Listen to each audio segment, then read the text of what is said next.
Welcome to Arch Test. So now I'd like to invite our Prime Minister to open your case. Here.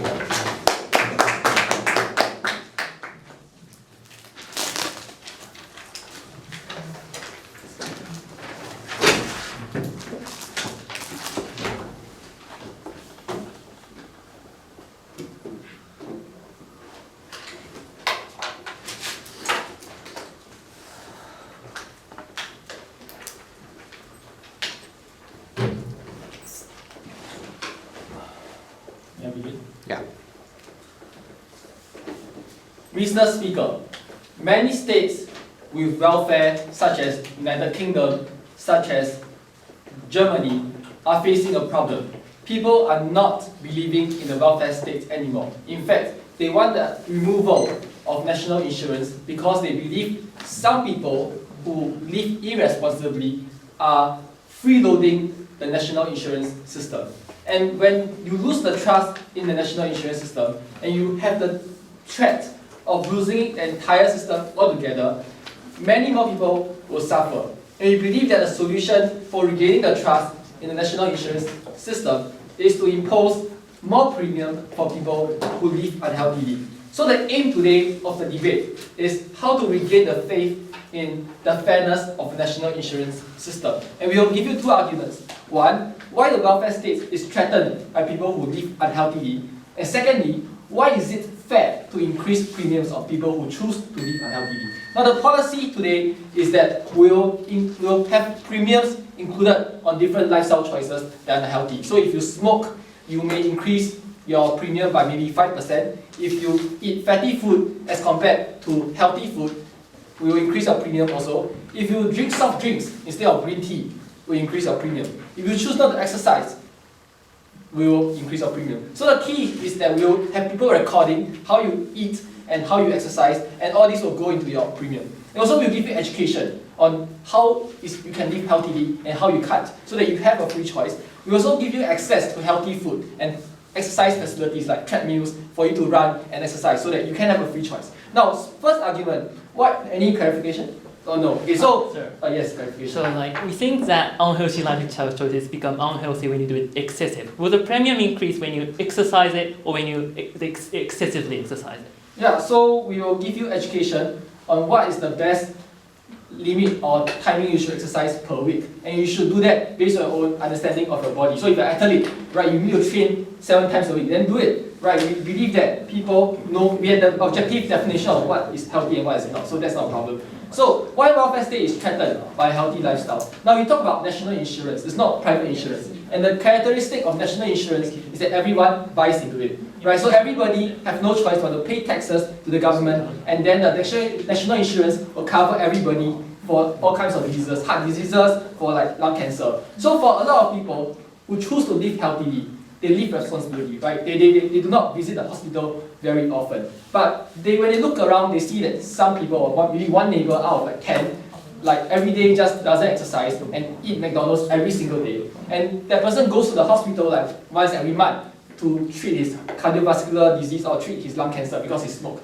Right? So these people are paying for his health expenses when they know that this person could actually just choose not to smoke and choose to eat a Subway instead of McDonald's. Right? So the argument here is when everybody opts in national insurance and you cannot opt out, people don't feel fair when some people try to live unhealthily when they have the option to choose to live healthily. And the thing is this, when majority of people feel that some people are freeloading the system and not paying their fair share by exercising and choosing to eat healthy food, they lose the trust and in the fairness of the system. Right? It's because that everybody have to pay for the minority that choose to live unhealthily. So the thing is, when people go to hospitals, the cost is actually very great, because people who have heart diseases because they eat too much fatty food, they have not just to go through like heart operation, they have to stay in the hospital, occupy big spaces, and all this could have been left unused for people who actually got into car accidents, people who got into accidents because of like unforeseen circumstances. So there's a difference here when somebody actively chooses to live unhealthily and occupy big spaces when he could have chosen not to do so, as compared to someone who lives healthily responsibly, and because of certain like life circumstances, he has cancer, even though he lives healthily. These people have to share bed spaces and compete with people who choose to live unhealthily. And as a result, because there's overburden of the health system, they cannot see doctor in time. And secondly, because there's so much cost involved in treating people with heart disease, the cost drives up the premium that people have to pay as a whole. And that is problematic because in the instance where everybody lives healthily, maybe my premium is only $5 per person because there's less people seeing doctor for health diseases. But now that there's more people who live unhealthily, the premium gets driven up because a lot of this cost goes into treating the minority of people who live unhealthily. So the fairness here is that because everybody buys into the same scheme together, it's only fair that the government institute a certain set of criteria that say that you must live in this way because people are paying for your lifestyle, and if you do not live in this way, people have to sacrifice their in terms of money to pay for your lifestyle. So the fairness here is that if you opt into this system, you have to live in a certain way that we take you to do so, and that's only fair. And secondly, like why are we saying that we can get these people to live healthily, right? Why are we like enticing them to live healthily? Right, I believe that firstly, there was a free choice in the first place, right? These people could have choose between eating hamburger and eating Subway or sandwich, right? So when there's a free choice, it is your duty and your burden to choose to live healthily. If you don't, then pay for it, right? It's as simple as that. It's because like if you already choose to do expose yourself to the risk of health diseases, then you have the duty to pay for it. Because fundamentally, we believe that like smoking, like eating unhealthy food, there are foreseeable consequences. Like scientific evidence have shown that if you smoke cigarettes every day, you will increase your percentages of getting lung cancer by 20%. So that means that if you choose to do so, and you know that there are foreseeable consequences, negative consequences, in fact, to smoke, then you already pick up that tab rationally by saying that yes, I choose to smoke. So rationally, even if I smoke and I have to pay more premium and I still choose to smoke, then that is fair, right? So we give you a choice, right? It's not forced. It's a choice. It's a choice between do you want to pay more and smoke, or do you want to pay less premium and don't smoke? So we think that this is a fair way to make people who smoke to pay more premium so that they pay for their own healthcare, as compared to people who don't. And then people who don't will pay less premium because they do not expose themselves to the risk of lung cancer. So the argument today is two levels. One, we want to revive the faith in national healthcare insurance, and the only way to do that is to make people feel that there's fairness in terms of people who choose to live healthily, pay less, and also secondly, we give you an option, and you pay for the option that you choose. So for these reasons, very proud to propose. Thank you. I start the speech, now interrupted by Leader of Opposition.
Thank you, Mr. Speaker. We believe that as the role of the government in the first place, the government has to protect lives, or all other people's lives, at all costs. So we believe that the government has to try their best to save all the people, no matter how terrible their health their lifestyle is. And also we believe that people who choose people frequently say if we take this motion, we believe that people who lead a healthy lifestyle will not be likely to be saved.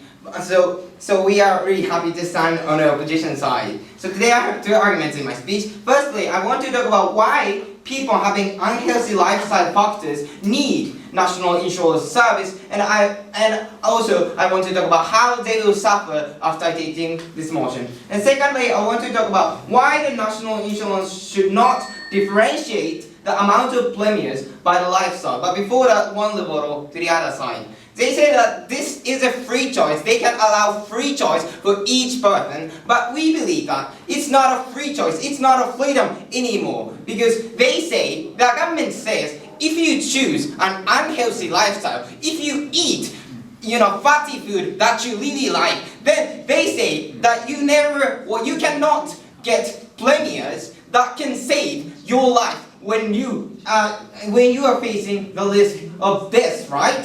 So that means they cannot freely choose what they want, but they coercively have to choose what they don't really like, because the government says that if you are facing death and if you live unhealthy diet style, then they are saying that they don't subsidize you to live longer and longer. So you cannot freely choose, and if you cannot freely choose what you really want to, for example, if you cannot eat McDonald's hamburger, or if you cannot drink alcohol, then that means you cannot pursue your own happiness in that way, right? So it's, in the first place, it's not a free choice, and moreover we said that people cannot maximize their own happiness by taking this motion. So, moving on to my argument, why people having unhealthy lifestyle factors need national insurance service, and how they will suffer after taking this motion.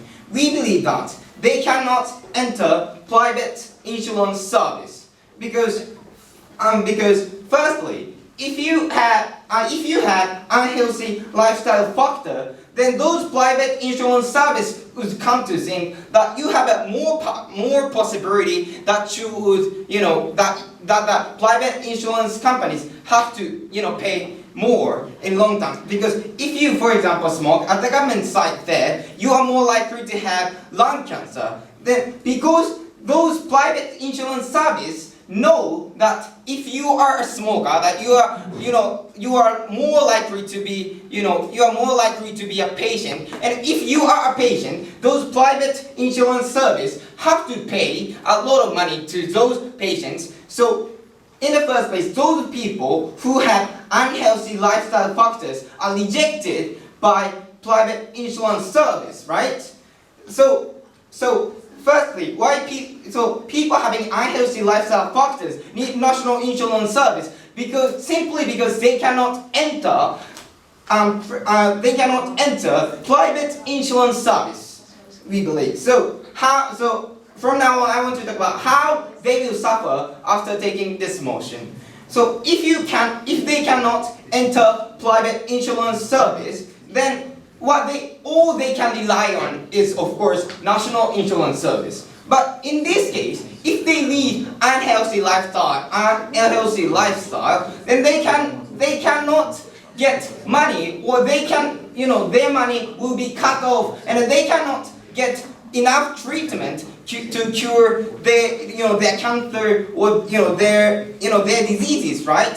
So firstly, if you cannot cure or if you cannot improve your diseases, then that means your diseases will get worse and worse simply because you cannot get treatment. And also, it means that because you cannot get treatment, you're more likely to die. Because if you have cancer and if you don't treat it, if you can't treat it because national insurance service doesn't pay money, then what is waiting for you is death, right? So those people will suffer because they will die, or their diseases will get worse and worse because they cannot get a good treatment. So for this reason, we believe that they will suffer after taking this motion.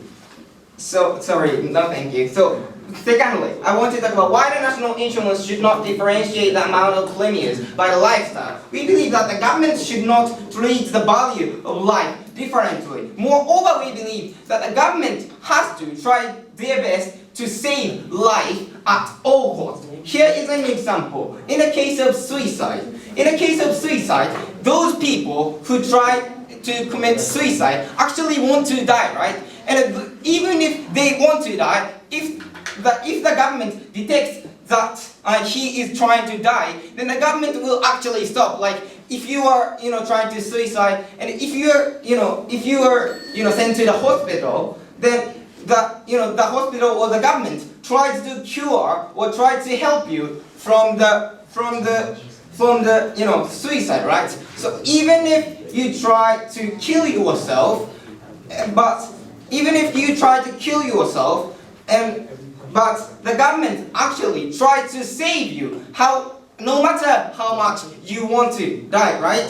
So in this case also, even though you make a choice that can maybe lead to death, or that can maybe lead your life to worse.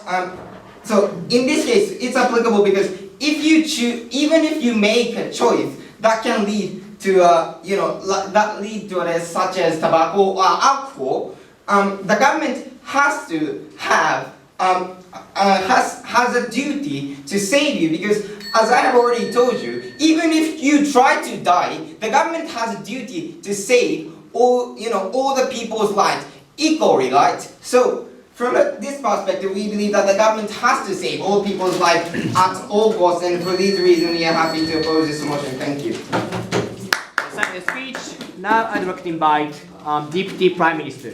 Here.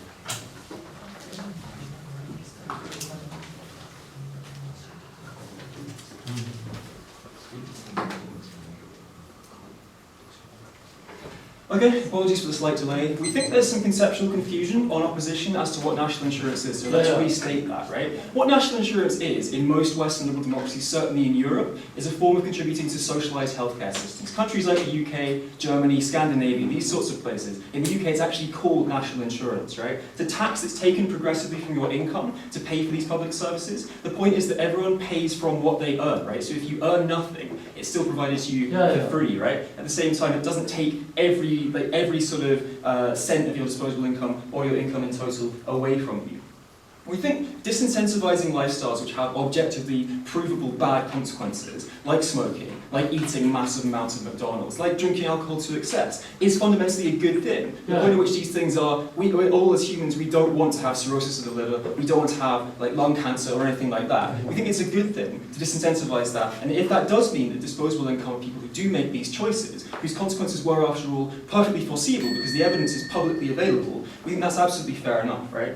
We think that when these guys say something like the government has to protect lives at all costs, that's what they told us, that's their language. They forget that we live in a society or in a world of limited resources. So you can't do anything at all costs, right? But anyway, right, what we actually do on our side, we do protect lives. We do it in two ways. First off, as I've already told you, by disincentivizing lifestyle choices that curtail life or limit your quality of life. And secondly, by protecting the welfare state against the existing torrent of attacks that are bedeviling it in many of the Western liberal democracies we contextualize debate within, as Lewis has already said, Lewis, confusing. But moreover, right, principled argument, freedom of choice, which is something that they seem to want to defend as a fundamental value, is not absolute. Let's just make this really clear in this debate right now. When my choices inflict disproportionate costs on other people, those choices are restricted. If I want to punch Lewis in the face, that's a choice that inflicts a disproportionate cost on him, and so I'm legally prevented from making that choice. We think these situations are the same, at the point at which the choices that are being made by the individuals concerned are costing the responsible taxpayer who does not make these choices. The responsible taxpayer is having to fund totally unnecessary lung transplants, liver transplants, gastric band surgery. We don't think that freedom of choice extends to these kinds of choices when these consequences are, as we've already said, completely foreseeable. So, my speech. First off, let's reiterate why these people that we're talking about morally should pay more than they currently are doing on the status quo, where the burden of national insurance payments are evenly distributed in reference solely to your income without regard to your choices in life. Two reasons for this. One, the moral significance for foreseeability in the choices that you make is fairly obvious. If I know that my choice is going to result in something happening or in a high probability of something happening, then the fact that that is obviously in my calculus should be factored in to the moral evaluation of that choice. Yeah. And moreover, right, we think there's also a range of options available to everyone in the society. Now, these guys, I think closing opposition will most likely argue that poor people are faced by no choices at all. They have to eat bad food, they have to live lifestyles that mean they drink cheap sake and things like that. We think this characterization, if it does come out, is untrue and should be kicked out of the debate, right? Poor people have a smaller, more constrained range of choices available to them. That is true, that's obviously true, but there's still a range, right? You can still choose to eat more or less healthily within that range. You can still choose to drink alcohol or not to do so. We don't think that it's acceptable, therefore, to absolve them from the moral responsibility for the choices that they've made in the sense of the practical policy that we implement, right? So, what are the implications of this individual responsibility for these choices? For a start, we think it's true that they should be forced to pay for this, right? We don't think that those who've not made these choices, who've decided to live more responsible lifestyles, should be forced to bear that burden, right? Moreover, we think that in a society in which the welfare state is under threat and is at risk, I'll talk about why in a second, they're also perceived as being people who should pay, right? And that's really important in terms of the danger to the future political legitimacy and viability of a welfare state that we do believe is fundamentally important in these societies, right? They are perceived as being people who have made these bad choices, made these irresponsible life choices, and should pay for them by the wider context of society who is funding this system, right? And at the point at which the ordinary responsible taxpayer loses their faith in this system, it comes under threat, and all the benefits that it brings comes under threat as well, right?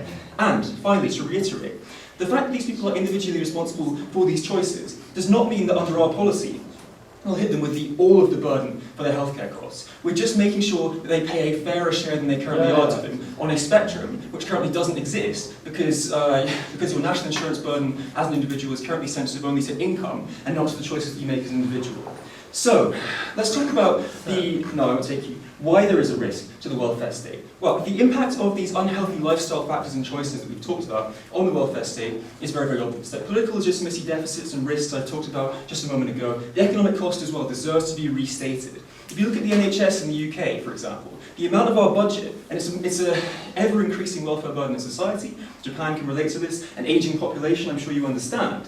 At this point, we have to try and rationalise our spending. Most people would agree on this. And most people would agree that avoidable costs are less deserving of spending than unavoidable costs. So if I develop liver cancer because I'm just really, really old, or because my dad had it or something, it's a genetic thing, I'm not responsible for that happening to me. Whereas if I develop liver cancer because I drink ozeki 1 cup sake, 5 litres, every single Saturday night, I probably do deserve that to happen to me. And then economic and political context, right, which I'll sketch out now. So we talked about this being in Europe. In Europe, there's a fiscal crisis. Europe is supposed to be the hub of the developed world, right? The pinnacle of civilization. In Europe, we're struggling to pay for everything that we've built. We're looking for things to cut, right? This is why we have the rise of right-wing political movements in our society, so they have a more plausible account of how we're going to manage and navigate this fiscal crisis. I have to take you go. So when you concede that poor choices are constrained, you just only move that dismay or no face to poor people and just relocate that in other parts of society. Why is that fair, or at least the solutions that you want to talk about? I said they were constrained, I didn't say they were unfree. I think that it's not a binary between choices that are completely limited towards only bad options and choices that are totally free if I'm a rich guy, right? I think it's much more complex than that. I think you can still hold someone individually responsible for the choices that they make if they had options that were legitimate, that were understandable. For example, you go to the supermarket, you buy healthy tofu and all these things that's really cheap in this country, and vegetables at Gilmour Super. You don't buy the fucking McDonald's, the Big Mac and all this stuff. Sorry for swearing, guys. You don't buy those things. You have those choices available to you still even if you are poor. I think that's sufficient to ground moral responsibility. So, in this political context, we worry that because people ultimately want to believe that the money that they're contributing to the welfare state is actually going to people who deserve it, right? That's really fundamental. That's the principle of a democratic and liberal society. People will only want to contribute to the extent they believe their contributions are deserved by those who receive them. We think the likely outcome, if this policy is not brought in, with the mindset that these people are responsible for their choices and are perceived to deserve to have to pay for them already in effect, is that the welfare state could potentially be gutted by the kind of right-wing political movements we're already starting to see in countries across Europe. And the welfare state is really important because it protects the rights of everyone in society to lead at least a minimal quality of life and health protected and all that sort of stuff. And I'll stop talking. Thank you. I thank your speech. Now I call upon Deputy Leader of Opposition.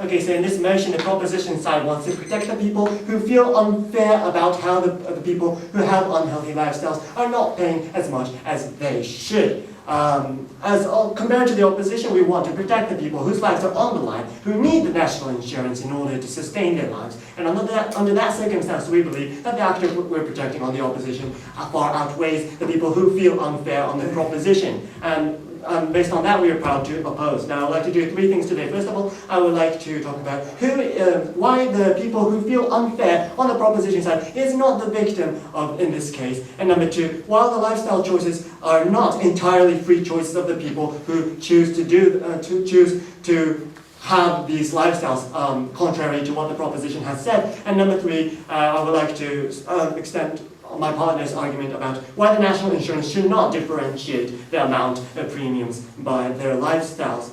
The first two arguments are sort of refutation arguments. First of all, who is the victim? Okay, according to the proposition, they need to protect the people who feel unfair about how the people who have unhealthy lifestyles are not paying as much as they should. Meaning, they're saying, why do we have to pay so much when we're having when we're having a healthy lifestyle? That's not fair. Okay, so if they really felt unfair, they can go ahead and eat unhealthy things, have unhealthy lives, smoke, and so on. It's completely up to the choice of that person whether to lead a healthy life or whether to lead an unhealthy life. And based on, and with that understanding, and with the understanding that everybody has to pay a national insurance, they have to pay tax for the national insurance, they choose to have a healthy life. So that person who has a healthy life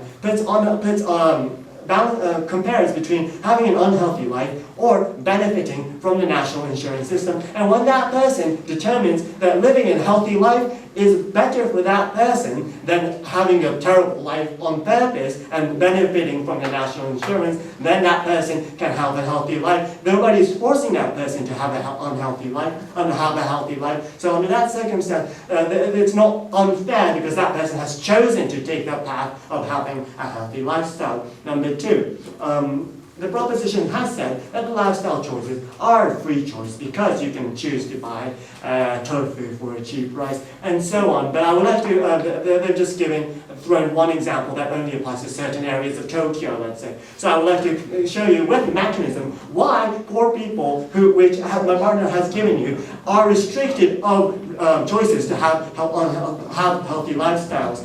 Okay, first of all, nobody wants to be sick, ladies and gentlemen. As given by the proposition, nobody wants to have cancer. Nobody smokes because they want to have cancer, ladies and gentlemen. And under that circumstance, we have to understand why certain people choose to have certain lifestyles. And when we're talking about the poor, we have to recognize that foods like, let's say, McDonald's hamburgers, burgers, are not so healthy foods, are far cheaper than preparing a proper salad or a proper meal, which needs extensive ingredients in order to make it nutritionally balanced and needs to be prepared well in order to be healthy for that person. So under that circumstance, obviously the people who are tight, who have tight purses will have no choice but to choose the hamburger, ladies and gentlemen, in order to be able to, number one, spend their money on something more important, let's say for the child's education or something, and so on. And moreover, we say, it is because of such restricted choices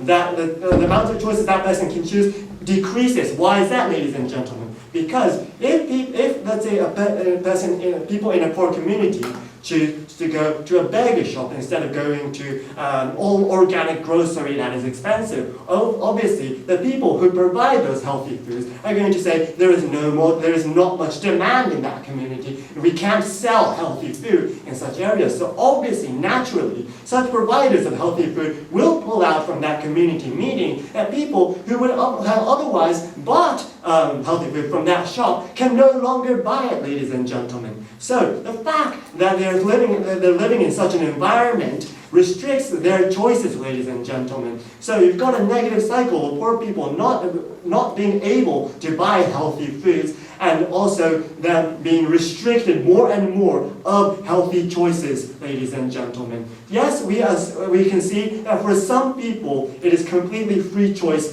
to let's say eat McDonald's instead of eating a proper meal that is nutritionally balanced and does not have much cholesterol. Yes, but the existence of such people is no legitimacy for financially burdening those who do not have the free choice, who must choose from a small amount of choices, the choices that are unhealthy, which is the majority of the case, as I presented just now. So, okay. Number 3, why the national insurance should not differentiate the amount of premiums by their lifestyles. Okay, so we have to recognize that the government should not differentiate the value of lives depending on how they live or who they are and so on. And as I'm giving you my second argument, the people who are forced to have unhealthy lifestyles are most people, let's say, who live in a poor environment or who socioeconomically they are lower status and so on. So the government should not differentiate the value of lives depending on whether they lived in an environment where they were sort of restricted of the choices to do something else, to eat healthy foods and so on. So what is scaling the national insurance premium? So the difference in amount of premiums means that there is a different amount of commitment by the government to say, hey, if you need money, we've got the insurance money to help you, ladies and gentlemen. And under that circumstance, what the government is doing is the government is judging the value of life differently among the people who have different lifestyles. And under that circumstance, we cannot allow, because of that, there are different degrees of treating lives, ladies and gentlemen. And as given you by my Prime Minister, the government should not differentiate the value of life, and the government should treat all lives of its citizens equally. And under that circumstance, taking this motion, especially because this is national insurance, where insurance is essential to sustaining one's health or one's life, under that circumstance, the government should not actively differentiate the value of people's lives, and that is why we oppose. Thank you. Thank you for your speech. Now I call upon member of government to open your case. Here.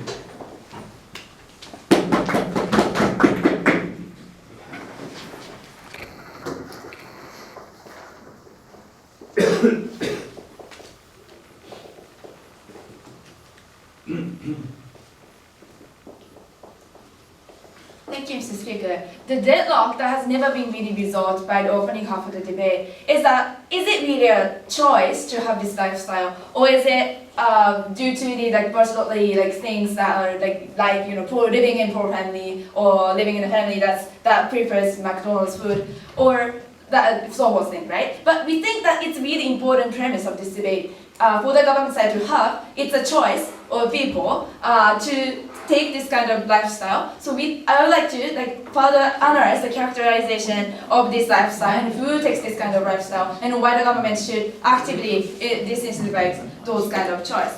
But secondly, so that's going to be the first extension that I would like to give. But secondly, I would like to analyze as an extension on what thing the government should scale people's expense, and when we actually make people pay more instead of flat thing. So that's two extensions I would like to analyze. But before that, one point of rebuttal. So they have talked about how the government shouldn't judge the lives of people depending on their lifestyle, and as a result of this motion, certain people die because they cannot have insurance. Three responses to this. Firstly, we think it's unfair for the opposition side to assume that we actually let those poor people die in the street, because even in our parliament, we think that very low level of insurance is going to be secured by low amount of money, right? right? It's just that you have to pay a little bit more amount of money for that. So we are not actually like giving up your lives and like let you die. So we think that that's a little bit like contradiction on the each speaker from their side of the house. But secondly, we think But secondly, we think the government actually does judge lifestyle of people for many ways, right? For example, if you buy eco cars, you actually give privilege to the person to have less expense instead of less expense of taxes, and also we actually make them pay more tax when you do certain things or all those sort of stuff, right? So we don't think the government judging the lifestyle of the people is something that's so strange for us to do. And then given that we are not really giving up those lives of the people, we don't think the government opposition case of the case is strongly standing. But moving on to my issue, but before yes. So people who had been smoking in the past did not consent to change of government principle and did not consent to increase of premium. Isn't this a retrospective blame to these individuals who it is rather unfair? I don't really think so because probably the fact that those people have to pay more when they get cancer is the same, right? So we think the changing policy itself doesn't really harm unfairness. Given that unhealthy people has been faced this unfairness of paying more tax for those people, we don't think that's especially problematic in this case. But secondly, on one thing, the government should scale people's expense or so forth, right? So we think the government actually makes people to pay more money with a quote to the future expense that they make. When those particular choice or condition sway people to easy choice or when they tend to ignore the future damage of their expense or their choice, right? So that's the reason why we think we actually make people rich people to pay more pension, because rich people actually have to pay more pension compared to the low class people. And after long amount, that's really goes. We think after long amount of time, you need to actually have more money to keep your asset and keep to take care of this kind of asset that you have, right? So why is it? We think that kind of that principle is actually applicable and to this principle because people tend to ignore this kind of long-term this result of decision. We think people are stuck at making long-term decisions that causes harm in long term. That's why we think that government actually should step in to visualize this harm in long term to disincentivize this kind of choices and to proportionately allocate this burden in visualized rate, right? But no, thank you. So, but the more important we think. So food exists choice, right? We think that's really important to analyze the character of this lifestyle, and is it really a choice as the opposition side without it, right? So we think that food makes this kind of choices. We think those are the characters that have less self-controlling power or are easy to sway, ignoring the damage that they have in the future, right? Because unhealthy lifestyle tends to be something kind of fun because if you to not to bother you because going to McDonald's, yes, it's surely is easier than me cooking a meal. So we think that kind of the person who makes that kind of choice is the person who has less self-control power to consider the long-term effect of having this choice, right? So we think then they all has talked about how those people need fast food because they don't have money and they don't have money to eat healthy food, and therefore they need this kind of things to do this kind of things, right?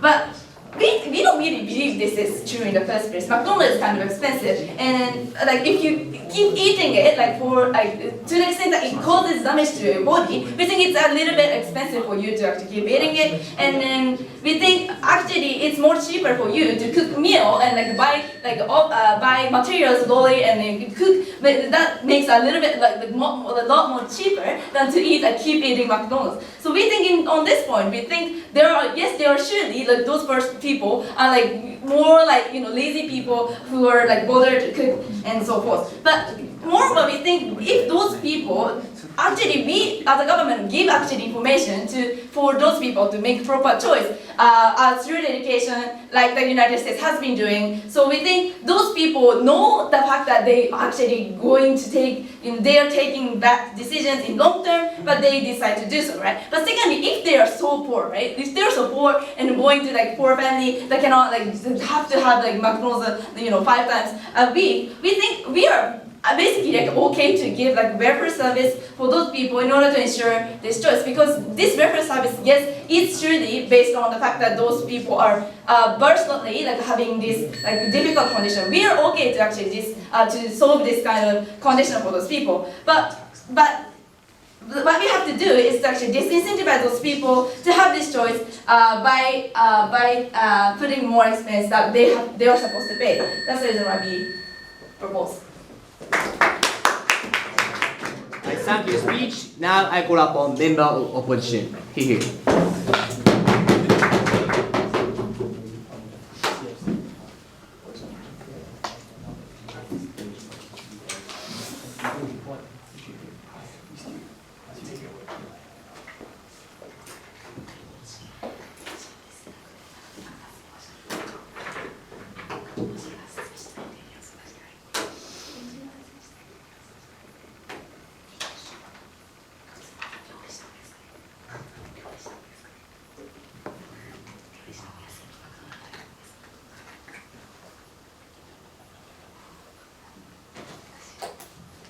Before moving on to extension as well as clarification as well as kind of extension to the line which closing opposition wants to support on either side of the House, let's just kick off the closing proposition in today's debate by offering several clarifications as well as the rebuttal. Firstly, we as closing opposition are able to recognize the importance of information or what kind of effectiveness smoking as well as alcohol has to your body, for example. It is okay for a government to say, inculcate its citizens that, nicotine affects your lung in some certain ways, for example. It damages this kind of information not through punitive measure, by giving just information to what kind of effect, tobacco or alcohol has. Destroy the first extension to say, we have to inform the long-term effect to your body for like tobacco or alcohol, those sort of things. Just mere provision of information is enough for people to understand what kind of harm an individual can have through tobacco as well as alcohol. But second of all, their second extension damages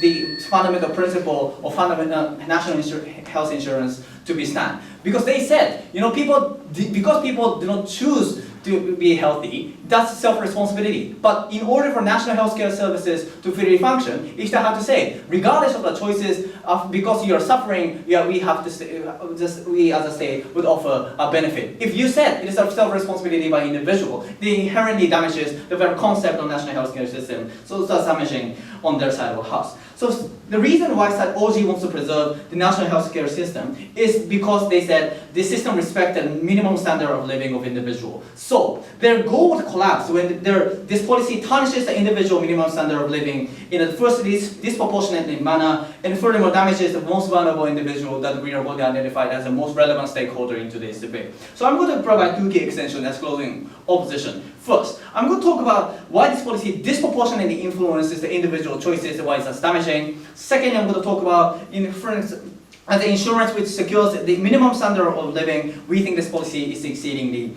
damaging. So the line as well as the duty of government we stand for as closing opposition is to respect the fair respect of individual choices. What do we really mean by this? We don't think government is legitimate to punish the specific individual lifestyle unless this lifestyle is criminal lifestyle choices. So in principle, we oppose to sin tax, for example, which the government disproportionately punish the individual lifestyle choices. So that's the kind of principle which we have to secure and respect and uphold on our side. So all the rebuttal towards OG is going to combine in my extension, because the clash between opening of proposition is to say whether this policy is guaranteeing the minimum standard of living in which the national healthcare system is able to ensure. So firstly, about disproportionate influence towards individual lifestyle. Mr. Speaker, ladies and gentlemen, the premium of insurance is not in the status quo should not influence the individual lifestyle choices, but proportionate on the basis of capacity is something fine on our side of the house. Why is that? Because firstly, in a status quo, the reason why it is unilateral, because the system in which everyone is opting in, for example, and then everyone with different lifestyle preferences, lifestyle choices, then we don't think, because every single individual is opting into the system, we should not selectively discriminate people who are in a membership of this national healthcare system. But specifically, we think this policy is damaging in 4 ways. Firstly, we think unhealthy lifestyle choices appears in daily conversation as a human connection in many ways. For example, drinking and smoking, for example, is a vital part of a communication tool. For example, when we recognize in Asian communication, when we recognize there is a concept of communication, for example, and we recognize smoking is cultural communication in a very short resting time in job or company. For example, maybe Koki-san is experiencing this sort of conversation, for example. And furthermore, with the culture as well as peer pressure, construction worker, for example, and Waseda University or Kyushu or Tohoku area, which provides good sake, for example, many surrounding people opt into this communication culture, for example, which pressurize individuals to opt into those choices. What's the implication of this policy? You can save your healthy life at the expense of ostracization of the community in which you are belonging to begin with. Well, that's damaging because we don't think individuals should pay for amicable relationship or friends, for example. That's the kind of harm in which individuals have to face on their side of the house. But secondly, they talk about how it's damaging because the trust towards the system. No, thank you. But there's a problem because they did not identify or define what sort of health that they were talking about. Maybe people who engage in sports might be healthy, but at the risk of injury, for example. Maybe game, for example. But they are exempted from this kind of punitive measure. But people who opt in to tobacco as well as alcohol culture have to pay more, so that they feel a disproportionate punitive measure for the system, so that this policy is damaging to secure the trust. But furthermore, we put to you, we think every single person are necessarily have to use this kind of system when they become old, regardless of the lifestyle choices in which they enjoy at young, for example. Even if I enjoy like healthy lifestyle in a status quo, but I have to use national healthcare system when I become elderly, for example, or maybe I become very curious about the health condition, so that I constantly make a checkup, for example, for the hospitals, for example, so that ultimately, well, I have to use many things from national healthcare system, so that in terms of because people use the healthcare system, we have to pay use. It's going to be not necessarily unique to this form of lifestyle to begin with. Yes, opening. In a non-culture society where majority of people drinks, what is the disproportionality because everyone pays the equal amount of premium? No, because we have to distinguish people who are opting in to normie culture and people who do not opting in to normie culture, because you're disproportionately damaging the people who are opting to a specific culture. That's damaging. So furthermore, we put to you, this policy is damaging to individuals who are poor, in which Deputy Prime Minister seems to think that this poor people is irrelevant. So, but we think people who are poor is something disproportionately damaging. What poor people have to do in order to secure a healthy life is to understand, to consume healthy food, consuming the supplement, regular checkup, those sort of things. But it damages the educational fee for children, internet access, or the consumption of magazine or book in which their life is enriched. But it damages the minimum standard of living to begin with. What's the minimum standard of living on our side? Minimum standard of living is not limited to health issue, but it affects the cultural life, for example. But if this policy disproportionately damages or hugely affects the cultural life of that individual, it goes against this concept of minimum standard of living to be ensured through the government policy. We think it's damaging on that ground as well. What we have told you from closing is exceedingly simple. Firstly, we think this policy is disproportionately damaging to the individual who are opting in to the culture, and we think that's damaging. But second of all, this policy do not necessarily guarantee the minimum standard of living of the individual. That's what we propose. I stand the speech. Now I would like to invite Government Whip here.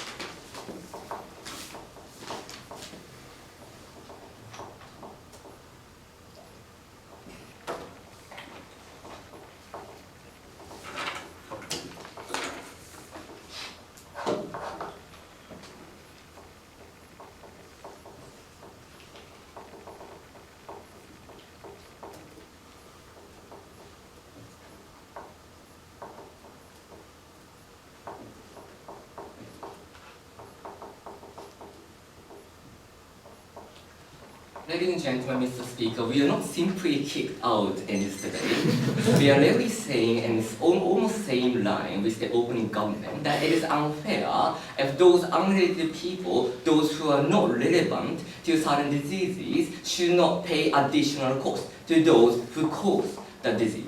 But we, from the closing government, we principally justify why it can be applicable and why, in considering it's the national insurance, why state needs to take this policy. We think the unfair analysis the opening government came up is actually good, but actually it's not just pointed out, and they actually not decisively pointed out how it can be principally justified. Our extension is how it can be so applicable to the national insurance system, how it's inconsistent with the policy, and we provided this line as an extension. And we directly engage with the point that they pointed out, which what state should do. We think it's our policy on protect more poor people because we believe in the current policy actually punishing the poor who are actually trying to be healthy, who are cooked at home, who try not to drink so much at home, like 5 liters, for example. We think that their policy actually punish those people who try not to be unhealthy. We believe our policy is much fairer. That's what we are saying. So, in my speech, firstly, I want to talk about how engage to the closing opening side, how this policy can rather justify and ensure the choice of those choice of smoker, choice of those who want to like drinking that they will actually want to protect.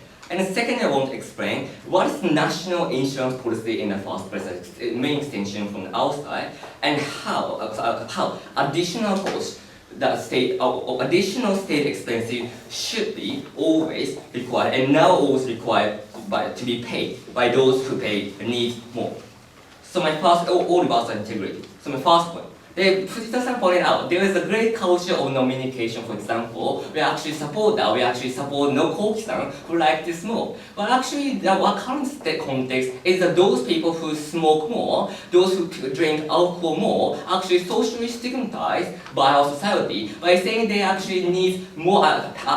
They actually buys more healthcare system, they actually occupy hospital systems, they deprive a lot of money from the national healthcare system to pay more. We believe actually this stigma by the society, stigma by those people who live healthy is actually bad things for these people. This social norm actually stigmatizes Koki-san not to smoke more. We believe by paying, if Koki-san pays more, we think it's principally it's justified in the society that they pay more. They do not buy accuse the national healthcare more because they compensate that money by themselves. We think this choice communication culture can be more justified and ensure in our paradigm. We think it's our policy can be better in protecting those things, protecting Koki-san. So second point, the principal things and how it is unfair and why the current state policy, especially insurance policy, or also including tax policy, they do not require, they actually require those people who need additional cost to pay more. So we believe in the first place there is a lot of differentiating or scaling policy and compensating or payment system for national budget. For example, the income tax, for example, is progressively scaled. So we think it's actually principally justified because rich people need more national budget in the first place. For example, rich family buys bigger houses which requires bigger infrastructure which costs more. Also, the children of rich family go to higher university where state subsidize more. Also, the CEOs are more frequently sued in the court. We believe in these circumstances, we think rich people need more national budget in the cases. That's why we think we require more money. They may point out there was an allocation system on the poor. The poor needs more money. But actually, it's not allocation we actually believe. It's actually provided to the all people, and it's all accessible to the all people. And we think, because we think it's just providing the things that all people need to access when they need. For example, and for example, the unemployment insurance or the welfare to the poor is actually all accessible to all people, even rich people. If they suddenly hired by the company, they actually pay. It's not additional cost that the state actually paying for. It's actually open to everyone. That actually everyone can be actually benefited by this safety net. By providing this safety net, people's choice actually more decisive, and people can take risk in some cases. We think that because this policy is actually open to everyone, we think all people is okay to be shared. In that case, what we want to say is that those people who need additional cost, for example, going to the higher university, for example, is not accessible to everyone, should be paid by those people who need that cost, who need the services. In that case, we think that those people who choose unhealthy lifestyle, as we calculate exclusively from the closing government, we think because these people need additional money, we should require them. And we will always consider it unfair if only the party of people compensate what they say. Then CalSTAR, we are saying, is actually there are a lot of people who are, for example, unhealthy, are actually not always poor. So in majority cases, they are rich. No, thank you. We agree. Actually, they can afford to pay more money and go ahead and eat steak. Poor people cannot afford to eat steaks or hamburgers every day. Okay. We need to recognize this health insurance takes an important role in social redistribution and care to poor. Then why is this burdensome? You're already taking a lot of money out of rich people, even a problem in regard to insurance. We are saying that actually additional cost is actually necessary and that's right. The assumption that poor people need money in the national healthcare system is actually false. We agree that those people who choose to be unhealthy is actually rich people, even if they are poor. We think that poor people can also have a lot of choice, alternative choice, not to be obesity, for example. We are not just talking about buying McDonald's. We are saying that being obesity extremely hard. We think if they care, for example, buy veggie burger in McDonald's, they can avoid that. What we are talking about is that those excessive lifestyle choices, and we agree that the poor does not have to be that thing. In that case, if you think this allocation of money, the distribution of wealth, they're actually talking, is actually the poor people who cannot actually take the unhealthy lifestyle choices. They are paying the money for the rich people who be unhealthy by a lot of money. We agree it's actually not a fair system that we should do this in other policy. So based on this, because additional costs are necessary in the unhealthy lifestyle, this is a line what we as government side are giving, and we principally justify because a lot of case studies and analogy, we justify this point. That is the extension from the closing government. Thank you. I signed the speech. Now I call upon opposition whip. Here.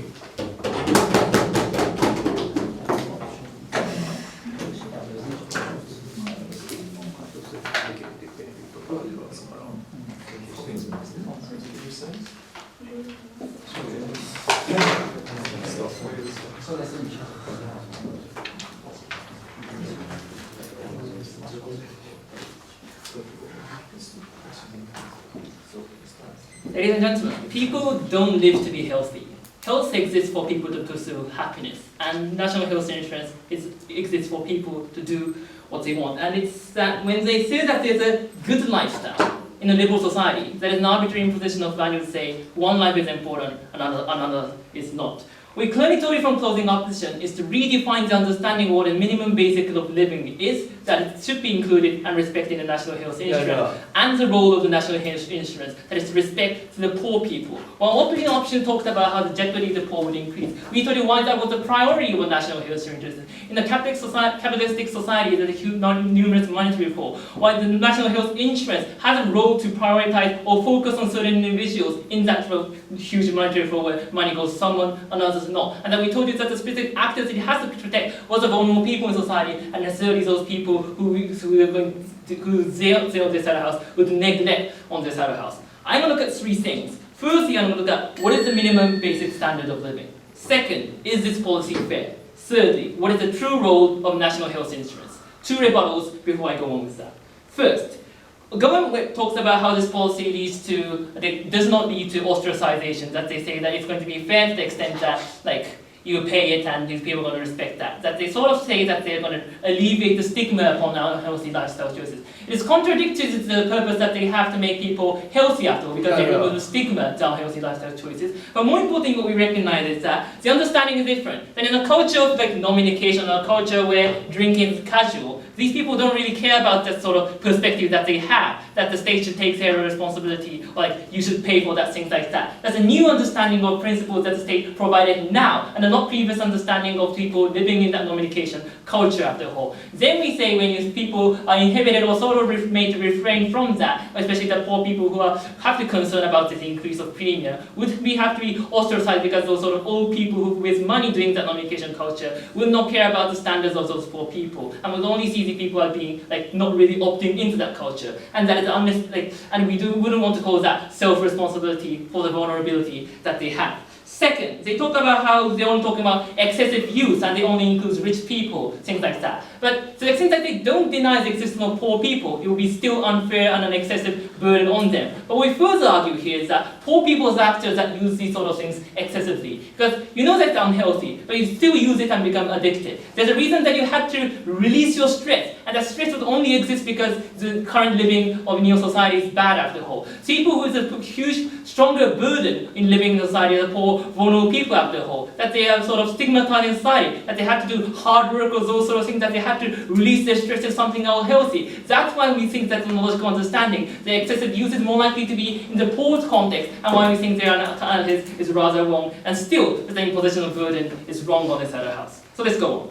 Firstly, on the minimum standard of living, that their side of the house didn't really define what minimum is. That they sort of talk about like it's okay they can live, but survival and respect to people's dignity as its existence is hugely different after all. And people have a right not just to survive, but do what they want to. For example, in prisons, it's not that they are sort of treated as machines for survival to rediscipline them, but they have their free time. That it allows for them to buy sort of like unhealthy things like tobacco too in prisons after all. We respect their being of pursuing their own happiness, and then simply because health is not what people live for, but they live for what they want to. And to the extent that we want to respect that individuality, that is about respecting what they exercise and identify as important for themselves. No, thank you. And to the extent that they didn't really characterize that, and so this is the only characterization of what minimum is, to exclude people who pursue and identify what's important for them as something unhealthy that's recognized in society, is something that excludes people for who they are. And it's particularly damaging because there's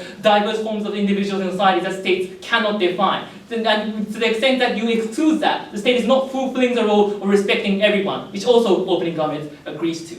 No, thank you. So let's talk about, and that's why the understanding of minimum living is on our side of the house. Let's talk about then whether this policy is fair. That they say it's fair because the money goes to the deserving people. Once again, they never talk about what the deserving people are and what constitutes it. They sort of implicitly say that it's self-responsibility for them to use it excessively, or that it's burdensome, or that it's not in the range of minimum living, or something like that. What we firstly say in regard to self-responsibility is that we clearly told you that when there are the cultural reasons or coercive reasons surrounding the people in poor society, to say to blame them as self-responsibility is wrong after all, because there's an incapacity for them to opt out of that situation, or they will be jeopardized to the extent that they take that choice after all. That's why the theoretical analysis that there are other choices that they can exercise is really missing the context of the people that are living in there. More importantly, as we told you in POI, it is a retrospective punishment. That that there was evidence that these people that it's unhealthy, but there's no value judgment that the evidence of unhealthiness leads to them being blamed for that after all. This policy is introduced now, but the lifestyle that they've created and it's hard for them to change it's something that has been created for 20 or 30 years that they've lived in. To say that suddenly that you should change it and you deserve that blame is a retrospective sanction to people, and you know that it is the most unfair thing that even criminal justice system reject in our society. Before I go on, sure.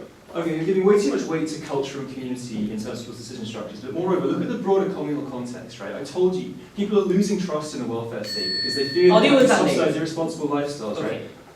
But what we have to recognize is that what we respect as what we individuals find important is culture and the way of living after all. To say that you put much more weight on culture after all, then what do you weight after all? Like health exists for people to exercise culture and living after all. Why do you have to respect health as only a tool for that pursuit after all? So you never talk about what the dichotomy is between culture or whatsoever. So let's go on. So the conclusion is that it's an unfair thing, and even in burden, like people die and will go to the hospital after all. Then the time that people come to hospital becomes early isn't really a huge increase of burden to the society after all. I think that it's just a bit of time shift after all. And my partner pointed to the existence of characters who use like the societal services who are not necessarily unhealthy people. People who barely go often to like health checks, things like that, would also be not unhealthy by using the burden.